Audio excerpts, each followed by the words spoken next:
There are crazy stuff going on in Brazil. I did cover the elections in Brazil, and I talked about the elections in Brazil. I thought they were fair. I didn't see much evidence of potential cheating, right? But, you know, you never know whether you have a DRE system, which is a direct recorded electronical device system. So at the end of the day, I had to give it a B minus. The only thing that was really, you know, a little bit strange to me, seeing from the Bolsonaro camp, was the fact that they were complaining about the system now but yet Bolsonaro had won like 7 previous elections under the same system before. And they really didn't provide the proper proof. In other words, they put the results out in front of every single door. They would already have a blueprint on where Bolsonaro would be, you know, strong and where Lula would be weak. And they didn't show any of that the day of the election, the day after the election. They didn't show. Now suddenly you hear claims that the machines were a little messed with, that they were on the internet. You didn't see any of that stuff election day. So it was a little odd. And I was in an affluent area for a closing. It was a Bolsonaro stronghold. And I was looking at the number. Out of the 14 rooms that reported, Bolsonaro won every single room as expected, but Lula was very close. And I was saying, if Lula's doing this well in a affluent area in Sao Paulo, he's going to be very hard to beat, because, you know, when you go into the favelas, they love that guy. So it's a very different situation than the United States. Lula is no comparison to Biden. He's much better, bigger figure. He really helped Brazil financially, but there are a lot of Bolsonaro people out there that feel they've been cheated, they've been silenced, they've been censored, and now we have this stuff going on over in Brazil. Let's play the first video, and then we'll jump right into it as we're talking about more censorship. Take a look. Jamie, you got it up? You ready for the next one? Don't worry about the tweet itself. Let's just get Schnellenberger ready. All right. This is Michael Schnellenberger. You might know him from the Twitter files. And some of the work he's done with Matt Taibbi. They testified in Congress not too long ago. Take a listen to what's going on the ground in Brazil. Hey everyone, it's Mike Schellenberger, and I'm reporting to you at this moment from Brazil, where a dramatic series of events are underway. At 5:52 p.m. Eastern Time today, April 6, 2024, X Corporation, formerly known as Twitter, announced that a Brazilian court had forced it to, quote, block certain popular accounts in Brazil. Then, less than 1 hour later, the owner of X, Elon Musk, announced that X would defy the court's order and lift all restrictions. As a result, said Musk, we will probably lose all revenue in Brazil and have to shut down our office there. But principles matter more than profit, he added. At any moment, Brazil's Supreme Court could shut off all access to X Twitter for the people of Brazil. It is not an exaggeration to say that Brazil is on the brink of dictatorship at the hands of a totalitarian Supreme Court justice named Alexandre de Moraes. President Lula da Silva is also participating in this push towards totalitarianism. Since taking office, Lula has massively increased government funding of the mainstream corporate news media, most of which are encouraging increased censorship. What Lula and de Moraes are doing is an outrageous violation of Brazil's constitution, as well as the United Nations Declaration of Human Rights. At this moment, Brazil is not yet a dictatorship. It still has elections, and the Brazilian people have other means at their disposal to confront authoritarianism. At the same time, the federal Supreme Court and the Superior Electoral Court, which it controls, are directly interfering in those elections through censorship. 3 days ago, I arrived in Brazil and published the Twitter files for Brazil. They show that de Moraes has violated the Brazilian constitution in multiple ways. He illegally demanded that Twitter reveal private information about Twitter users who used hashtags that he considered inappropriate. He demanded access to Twitter's internal data, violating the platform's policy. He censored on his own initiative, without any respect for due process, posts on Twitter by parliamentarians from the Brazilian Congress. And Moraes tried to turn Twitter's content moderation policies into a weapon against supporters of then-President Jair Bolsonaro. I say all of this as an independent and nonpartisan journalist. I'm not a fan of either Bolsonaro or Trump. My own political views are very moderate, but I know censorship when I see it. The Twitter files revealed also that Google, Facebook, Uber, WhatsApp, and Instagram betrayed the people of Brazil. If this evidence is proven and admitted to, the executives of those companies behaved like cowards. They provided the Brazilian government with personal registration data and telephone numbers without a court order. Therefore, they violated the Brazilian laws. when Twitter refused, to their credit, to provide Brazilian authorities with private user information, including direct messages, the government of Brazil attempted to sue and hold Brazil's top Twitter attorney in criminal contempt. When I was in Brazil in 1992, at the time, the slogan of the Workers' Party was "without fear of being happy." In recent days, I've spoken to dozens of Brazilians, including professors, journalists, and respected lawyers. All of them told me that they are shocked by what is happening here. They told me that they themselves are afraid to speak their mind, and that the Lula government, the Workers' Party government, is complicit in creating this climate of fear. Look, Brazil belongs to the Brazilians. It's not my country, such there's limits to what I'm capable of doing. But what I can say is that there are many Brazilians who do not feel safe saying what must be said. Alexandre de Moraes is a tyrant, and the only way to deal with tyrants is to confront them. It's up to Brazil's senators now to confront this tyrant, and it's up to the people of Brazil to demand that their senators do so. In 1992, my best Brazilian friend gave me a t-shirt that I loved. On it was a cartoon of Brazil's military dictators who had painted the sky black. Beside them were children who were smiling and throwing stars up into the dark sky. It said, "They painted the sky black, but we brought back the stars." Alexandre de Moraes and Lula are painting the sky black. The time has come for the Brazilian people to let the light. So let's get into that right away. Don, I'm going to give you the first crack since you came on the show. Listen, what's missing in this conversation is the nuance of what happened to Lula and his administration. And I'm not saying it justifies what's happening now, but I think a lot of people don't understand what's going on. Also, I think what is missing is the role of the United States government and how much power they have in Brazil. The January 8th situation in Brazil seemed like a psyop, the same way it was a January 6th situation over here, which I intended, right? I don't look at it in any way of those people trying to overthrow the government. I look at it as them being upset and angry within their election system. However, I feel that their election system was a lot better than our election system. There were issues and stuff. But what are your initial thoughts when you hear this right away, especially coming from Alexandre de Moraes, who at one point, and we're going to show when Glenn Greenwald talks about, was hated by the left for standing behind an impeachment of Lula's party at one point in the country. I mean, it goes without saying, Don, that this particular judge has way too much power. But, you know, we're considered leftist over here, right? And so we know the history of Brazil, and we understand Lula and what he's meant to that country. I think he's led better than any statesman right now when it comes to pushing back against Israel, and his words have been so powerful. What he did for Brazil when he did get elected, he's an old labor guy. But this is bad. And, you know, I said this when they removed Bolsonaro from being able to run in the next two elections, that this isn't going to end well. This more solidifies what I said, it's not going to end well. Did I really mean it's not going to end well? Go ahead, Don.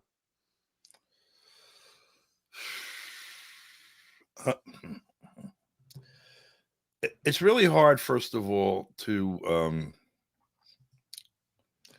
give like the four corners of the. And there's a set of processes that are underway that you're witnessing. You know, you're seeing what's going on with this judge, what goes on inside that government, the legacy contradictions of, you know, the right is represented well here, the left is represented well there. The Flavelos vote for Lula, whether he's left, right, or sideways. You know, maybe the comprador class that tied to the United States and the local national bourgeoisie vote for Bolsonaro or somebody else. That's kind of the shit show, really. And the you know, like the wrangling over the institutional tools is also, I mean, it's very real. The consequences of what happens in these things, you know, take place in the material world. They're real. Okay, I'm conceding that up front. It's obviously true, but it's not the essence of what's going on there. You have a fight, a raw struggle for power that's going on across the planet at the moment. Certainly, that impacts, or in any event, is being expressed through Brazil, both as one of the largest economies in the Western Hemisphere, in South America for certain, between Argentina and Brazil. It's also as a member of the BRICS, its own role in the world. I mean, Brazil has its own role in the world, even independent of all of that, and has for a long time. So it has its history. It's had fascist dictatorships. It's had an undoing of those in a way, through constitutional means, through popular expression, but never really a wholesale reconciliation of the contradiction at the heart of this, which is a class contradiction. You have workers and peasants in Brazil, including indigenous people, who are powerless in essence, although there are some strong working class organizations, but the working class doesn't really operate those. They're members of it. They try to sway it. These are accommodations, though, to the working class within a bourgeois society. Brazil is controlled by Brazilian capital and transnational capital. The political establishment fully displays this. I mean, judges like this, whether they're on Lula's side or Bolsonaro's, really don't matter. A case about the rights of free expression and privacy, etc., it may seem to be, at the core of the expression of those throughout the society, but it isn't really the way it plays out. I'll give you an example here. It's very useful to know what we learned with the Twitter files, that people that have all these different suspicions, deductions, paranoid fantasies, whatever they are, that the government is listening to every goddamn word I say. The machines that are in my house, toasters that can talk to the internet and all of this, are much more intrusive than anything that George Orwell could imagine or write a schematic of. And the political, characters that are on top of this whole thing, along with the people that own the industrial and financial capitalists that are running everything, and their administrative class, are worse than anything anyone ever wrote about. So probably they're listening to every damn thing I say anyway. It's a reasonable deduction. And we hear and see things like what we see with the Twitter files and say, okay, well, they are doing it. The government is being bad. So what do we do about it? Well, one of the things you could do is vote for somebody that says they're going to fix that. So you have Trump, for example, half-ass championing, free speech and talking about the Democrats and pointing to this particular set of Democrats being involved in kicking people off Twitter and Facebook and all of this kind of crap. But no matter how you resolve all these little things, power is going to remain in the hands of the same people at the end of the day that it's in today.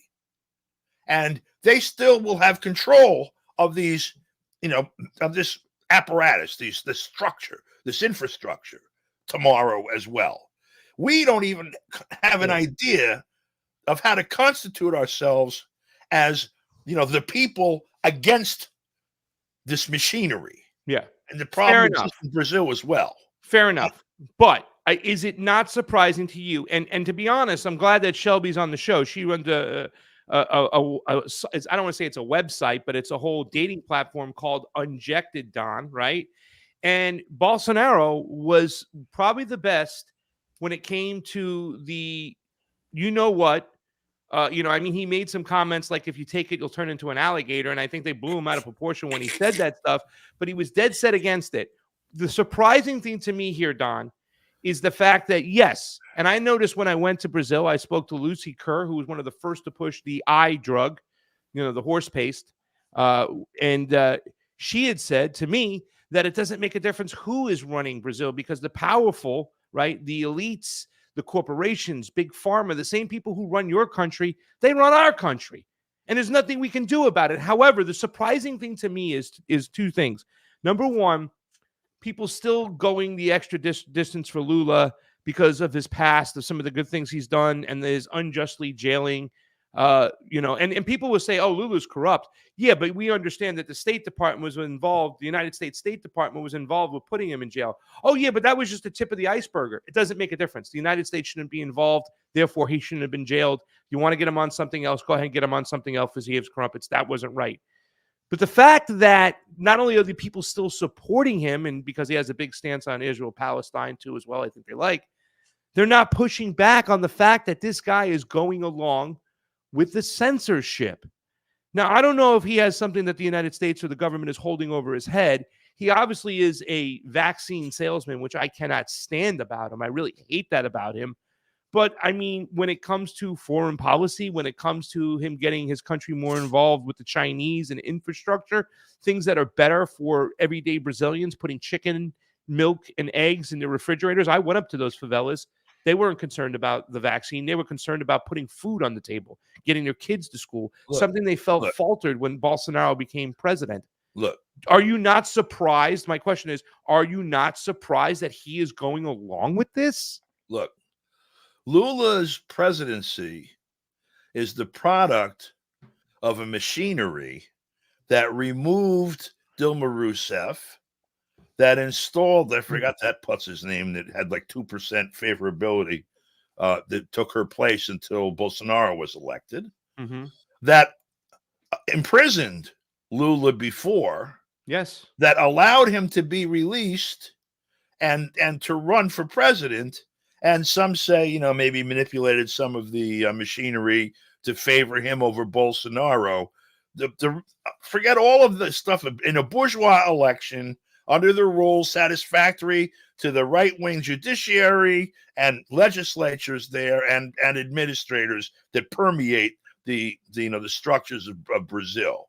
And what I'm saying is that he came to power perhaps on the back of working class votes and enthusiasm that sort of crested him in, that much in, rather than coming to power at the head of a revolution or as a product of a revolution that was organized and implemented to make fundamental social and economic and political change. These are two different things here. Okay? Yeah. He is basically the best of the Bernie Sanders and whatever the frig else you want to talk about that's acceptable to the establishment. They didn't shoot him. They didn't arrest him again. They didn't knock him off the ballot. They let him in, and they're letting him govern. They're not putting their right-wing foot soldiers in the streets. They're not surrounding the palace with the military. These are all things that they're capable of doing. Now, wait, Victoria Nuland showed up, so I think that was one of the things to make sure to solidify Lula gets in. That's why I think the military kind of is at bay, though, Donna. They can't make these moves now. We can speculate about all of this. The things I just stated are facts. True. Okay, he's not the product of a people's revolution. He's not the product of a people's movement. He's the product of bourgeois elections in a country that had a fascist dictator, 20 years ago? Yeah. Without a revolution after. About 30 years ago, but yeah. Whatever. Yeah. Okay. And so, what we're looking at is sort of the best of, if you were looking at an open sewer, picking the best looking lump that goes by. Ooh, damn. Okay. That's not a condemnation of him. This is a product of a sewer system, not him, his presidency. Yeah. And so his power to act as president, which is the essence of what I'm talking about, is in that machinery. Yeah. The minute if it were in his mind, I don't know. We'll give a good goddamn what's in his mind. I like a lot of the things he says. His presence on the international stage, except for Haiti and a few important contradictions. I'm glad there's somebody saying that at least. But if he got it in his head that, the workers own this country, we're going to take title to it, and started to move, they would drag his ass out of the presidential palace and string him up upside down faster than you can say, holy shit. Yeah. He knows it. And if he has a notion to govern differently, governs in a way that accommodates that. But, why would we even, project that this is what he really wants to do, but he's constrained by circumstances. This is who he is. This is where he came from. This is what he's doing. And Bolsonaro the same. All of them the same. We're looking at sort of the packaging of these countries when we talk about them, and of these systems when we talk about them, instead of looking at the machinery inside, and particularly looking at the nature of the society. Who are the people in this country really? They're workers that are impoverished and becoming more impoverished. They're peasants who have really never had a piece of anything since the Portuguese landed there. And then there are people who have been making money, some managing the assets, for the people who are very wealthy, some who own almost everything, and then those who, of course, broker with the larger, bourgeois, global, empire. Yeah. Shelby, let me get you into this real quickly, because there's a saying, and by the way, thank you for the super chat contribution, $5 for Son of City. Brazil is so vast, I don't know how corruption could be prevented or even properly assessed. I agree with that. It's a great comment over there. Thank you so much for the super chat contribution. We're going to try to read these as the show go along, so maybe we get more of them. But Shelby, there is a thought process. I'm going to compare what's going on in Bolsonaro in Brazil to Donald Trump in the United States. There's a theory out there, and I think this theory is very, very possible, that both Bolsonaro and both Donald Trump are actually wolf in sheep's clothing. In other words, they're going along with this. They're going along being victimized. Therefore, the people see it because it's so in front of their face that then they eventually become and take control and look out China, right? You know what I'm saying? Mm-hmm. Here we go after that. Have you ever had any thought process to that possibly happening, that they're doing this to Donald Trump on purpose, so therefore he is actually elevated? Because every single time he is charged with a crime or, convicted, well, he hasn't been convicted yet, right? Or he's charged with a crime where they plan it on him, or they break the news that he's going to be going to court for this and this and that, his base grows. So what are your thoughts on that? Well, I feel like Brazil is like a small, cosichism of like what's happening in the United States. And this might not even be the answer you think I'm going to give, but I just feel like voting, all of it. I think everybody is selected. I don't think it matters what country. I think this is one giant world conspiracy run by certain families in the shadows. This is bread and circuses.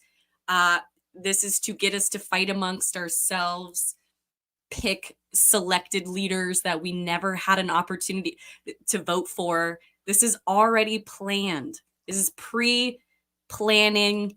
This is, I'm just very, I think until there is an audit on the whole entire system from the ground up, law enforcement, court systems, Congress, Senates, Houses, CIA, any agency around this whole entire world is so corrupted that until there was a full audit of evil, there's no such thing as voting. There's no such thing as picking your leader. There's none of it.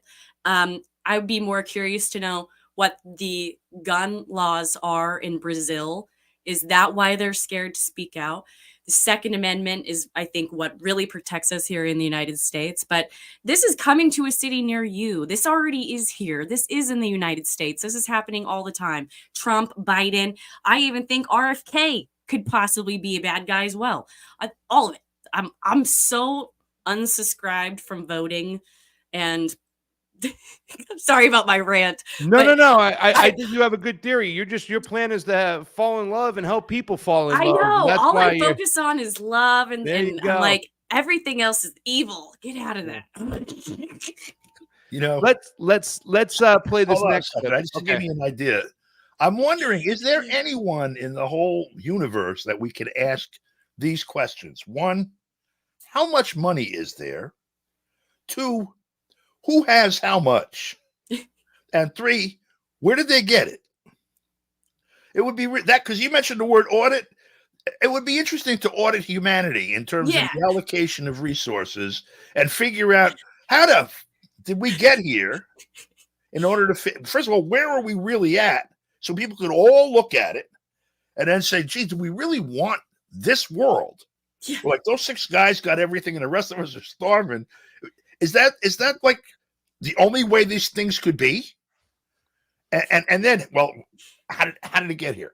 And then what can you do? Well, here's the big problem. Exactly. Who's going to do the audit? And since everybody's let's audit humanity. The big problem is who's going to do the audit? Who Everybody's does so the corrupted. auditing? I'll The do the people. audit. Let me do it. I'm The on. Everybody thinks pasta's honest in the whole world. So let's do that. Let's play a clip really quickly of what Elon Musk has to say about this whole situation. I mean, here's another guy. I am not trustworthy of Elon Musk whatsoever. I'm thankful that we're on Twitter and we have almost close to 200 people watching over there, and that's really cool. But Twitter spanked me at one point, and it seems like they came along after the censorship that had already taken place, which allowed so many people to not get informed consent about what they were putting in their body, because they were shadowed and they were shut down and they were silenced. I say the greatest sin about COVID-19 is the fact that they censored doctors from being doctors. Let's play a clip of Elon Musk and see what he has to say about the whole situation going on in Brazil. We're here with Shelby Hosana and Don Debar. We kept getting these demands from this Judge Alexander. That's his name on Twitter, at Alexander. And there would be to suspend accounts immediately. We were given typically 2 hours to suspend an account or face massive fines. And the final straw is we were being given demands to suspend sitting members of the parliament and major journalists. And moreover, we could not tell them that this was at the behest of Alexander Morales. We had to pretend that it was due to our rules of service. And that was the final straw, and we said no. We kept getting these demands from this Judge Alexander. So it seems like they're setting him up to be the hero of free speech, Elon Musk. And there are certain people who haven't yet to come back on Twitter. Jared Beck is one of them, and his wife. They were the lawyers for the DNC lawsuit, Don, that we've talked so much about. They've never got their stuff restored. There are people out there who still don't have their account. So, it's and in the beginning, he refused to let Alex Jones come on. It was until he decided it's okay to come on. Your thoughts on Elon Musk? Do you think he really is the champion of free speech, Don? Well, there's a apparent contradiction. First of all, like I said, everything we see could well be just a shit show. Yeah.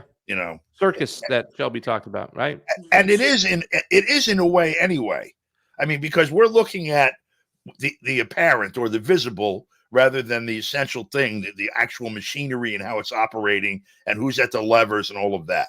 But the first question I have, with respect to social media and the internet, given the history of it really having been developed with public money and public resources, I mean, that's true, is that why is there an Elon Musk or a Zuckerberg or any of these other assholes, okay, that are in charge of any of this stuff?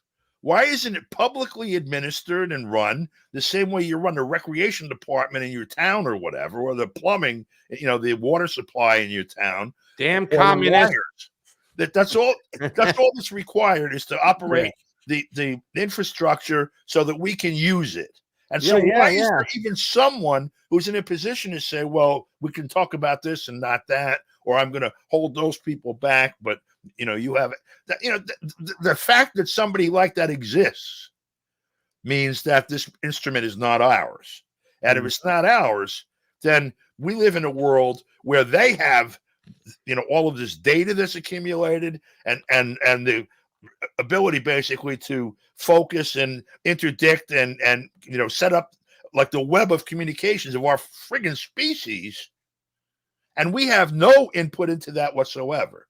Yeah. That means to me there's a to-do, which is to seize control of it or shut it down, because it's a weapon against us under those conditions, no matter what the rules are. Yeah. Shelby, I don't know if Elon Musk has joined Injected, but do you have any thoughts about him and as far as what you think? Because I definitely think he's another wolf in sheep's clothing. I mean, yeah, he's doing a lot of gatekeeping under the guise of freedom of speech. And, you know, if X or Twitter was this safe haven for freedom of speech, everybody would have got their accounts reinstated. Yeah. You know, there wouldn't be. Obviously, there's also an insinuation of porn on X. I don't know what's going on with that, but it's just crazy from what other people are telling me, that there's just all these bots accounts, fake accounts. I mean, do I think he's?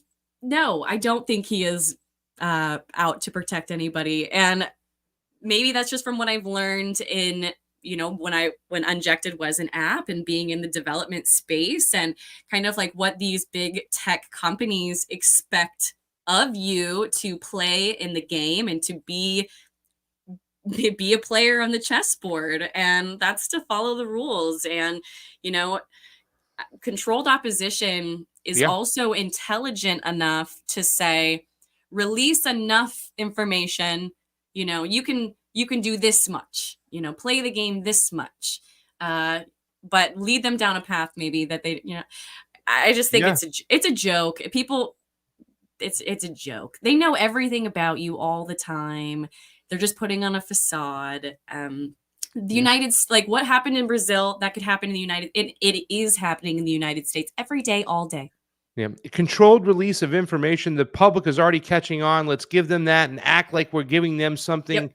We're giving them some form of transparency and truth, and then mislead them down another alley that's not safe for them. You build their trust before you send them to slaughter. Let's look at Glenn Greenwald, this last part. We'll play a couple minutes of this. And then we will get our opinions and move on to the Bolshevik Revolution, since Don is here, because there's a lot of talks about that. Because I think as we're talking about what we can do, how we can take it back, right? Now, I think there's some people trying to taint the Bolshevik Revolution. We'll talk about that. But let's play a little bit of Glenn Greenwald, who does live in Brazil. Rumble is no longer in Brazil. It's been taken down. They packed up and went home. I think that's really bad. You know, suppression of speech anywhere is bad. It's an injustice over there. It's an injustice for us all. I don't care if you do like Lula, if you are a leftist, you thought he did a good job. This is not good. This is not good at all. Here's Glenn Greenwald. We'll take a little quick peek, and then we'll come right on back. Censorship. They've been quite supportive of the union between big tech and the U.S. security state in the United States. Was that from the beginning? When the New York Times writes about big tech censorship, it's to complain they're not censoring enough. They have a tech unit who are strong believers and agitators and activists for a censorship regime. And most of the time when they write about censorship, it's to say we demand more of it. But here was an article, a great article, not by Brazil's tech team, but by the reporter who is the bureau chief of the New York Times, the chief of the New York Times Bureau. And he wrote this article reporting on this debate. And the title of it was, the New York Times Brazilian bureau chief, to defend democracy, is Brazil's top court going too far? And the subheadline is, Brazil's Supreme Court has acted as the primary check on President Jair Bolsonaro's power. Now many are worried that the court is posing its own threat. In other words, people, as I said, were concerned about Jair Bolsonaro, but as it turns out, according to the New York Times, not me, the real worry is the authoritarianism of Brazil's Supreme Court, and particularly this single judge, and evidently deciding that Brazil can no longer afford to have free speech in light of what he regards as the political dangers of people's opinions. Now, I can tell you for a fact that this judge, Alessandro de Moraes, used to be hated by the Brazilian left. Yeah. And the reason is because in 2016, the left-wing president of Brazil, Dilma Rousseff, was impeached by the Congress, and that impeachment was upheld by the Supreme Court. I was vehemently opposed to that impeachment at the time. In fact, I created the Brazilian version of The Intercept primarily to give space to the dissent against that impeachment, because the entire establishment was united behind it. And the government that replaced her was viewed as, by the Brazilian left, as a coup government, an illegitimate government. Alexandre de Moraes was the justice minister in this coup government, and he ended up on the Supreme Court because he was appointed by what the Brazilian left considered the coup leader, Michel Temer, an illegitimate president, to this court. So they hated him forever. He was also a major advocate of the anti-corruption probe that led to the imprisonment of Lula da Silva. So the Brazilian left hated him until he took on the role of chief censor and began censoring apparently almost everybody who the Brazilian left regards as their enemy, especially Bolsonaro supporters, including ordering members of Congress arrested and journalists having their homes searched and seized. And now he's a hero to the Brazilian left. In fact, earlier this week on Twitter, I questioned whether or not his powers have become too excessive, just like the New York Times did here. And I trended on Brazil on Twitter for 2 days, being accused of being a defender of terrorists, meaning the people who invaded those buildings. Does that sound familiar to you? If you're an American, it should. After 9/11, the climate was created that anyone who questioned what Bush and Cheney were doing in the name of protecting us from the terrorists themselves was a sympathizer of Al-Qaeda or was pro-terrorist. That's the climate that exists now in Brazil. If you question this judge, you will be called a defender of fascism, even though what this judge is most known for is this very extreme censorship regime that was even a bridge too far for the New York Times right before the election. Let's look at what the New York Times said. It's All right, pause it. quite alarming. So one of the things that he said that really stuck out to me was the fact that the left now is cheering this on. It seems a lot like what's happening over here in the United States. Listen, there are people out there who are saying that what happened on their January 6th, which is January 8th, is a justification for them to do what they're doing. I say no way. It's very different in Nicaragua. In Nicaragua, there's a law, right? I think it's called the FARA Act. Correct me if I'm wrong, Don, where a political party can't receive money from another country abroad. In other words, FARA law. What's called? Foreign Agents Registration Act. Yeah. We have one in the United States too. Yeah. So, all right, but in the sense it's a natural expression of sovereignty. Yeah. Other governments can't come in here fiddling around with the operation of our country. Right. So that's what people are trying to compare for what happened in Nicaragua, as far as like when they threw the samosas out, when they said, listen, dude, you have to show us your finances. We know that you've been taking money from the NED or the United States, and we're not going to let you run in the election because you did so. They didn't want to show their books a salud. This is something totally different. It's one thing to say, okay, we're going to suspend Bolsonaro from running in the next 2 elections, which I totally disagree with, right? A selection, like Shelby said, either way, whatever the case may be. But now they want to censor the people who are supporting Bolsonaro. And that is where I draw the shit line. Your thoughts on what you heard from Glenn Greenwald over there as far as what we're seeing take place here in Brazil? Well, directed, that's the very last thing you were talking about. I mean, what we're talking about here is an environment where, column A or column B, campaigns and attempts to exercise power through lawfare, among other things. Yeah. We saw that with the removal of Dilma Rousseff. We see that with the persecution or whatever of Bolsonaro. The people at the polling places don't matter. We're going to put in front of you the product of our power struggle, and you're going to be able to, select column A or B, but they're both going to be mine. Yeah. We're looking at that in the United States in spades right now. Again, you can't confuse the apparent with the real. But the apparent is you have Trump and you have Biden or whoever is pulling his strings and that configuration. There's the MAGA configuration and the whatever the hell else, the imitation. They talk about history repeating itself. First is tragedy, then is farce. The farce of a united front that exists in opposition to Trump in the United States, where people point to Trump as the fascist threat as they implement fascism that's has a larger body count and has its claws in more corners of the earth and of the country than any in the history of the world. But what you have going on is where two people are the product of the existing establishment's rules, the two leading candidates, and then another who under those rules, because of his legacy, name, and his work, and some backing, and the obvious need for an alternative. These people are presented honestly in a poll, at the polls. All you got to do is fill out the forms, you get the signatures. Now people can choose who to vote for. Everything is being done to deny that. 98 cases against Trump. I won't go into the merits other than to say, reading them, they're laughable.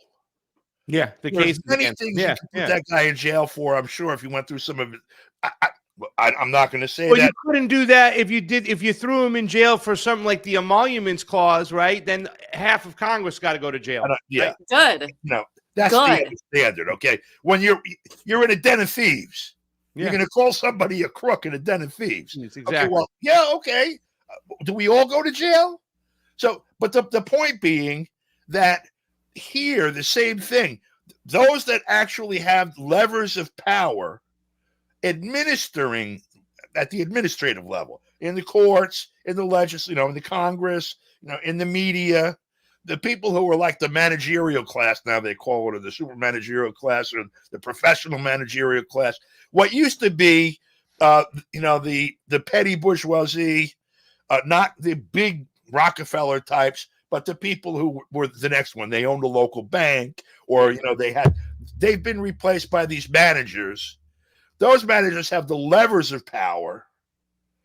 I have no idea what the relationship is, who tells them what to do, but they have a pretty good sense of their own self-interest. And what they are doing is denying not so much Trump the opportunity to be president as his voters who were discontented and looking to express their discontent in a collective fashion, denying them that right. Yeah. Because the real problem is, I know they're painted as deplorables and racists and such, and it misses the point and the essence of what they are.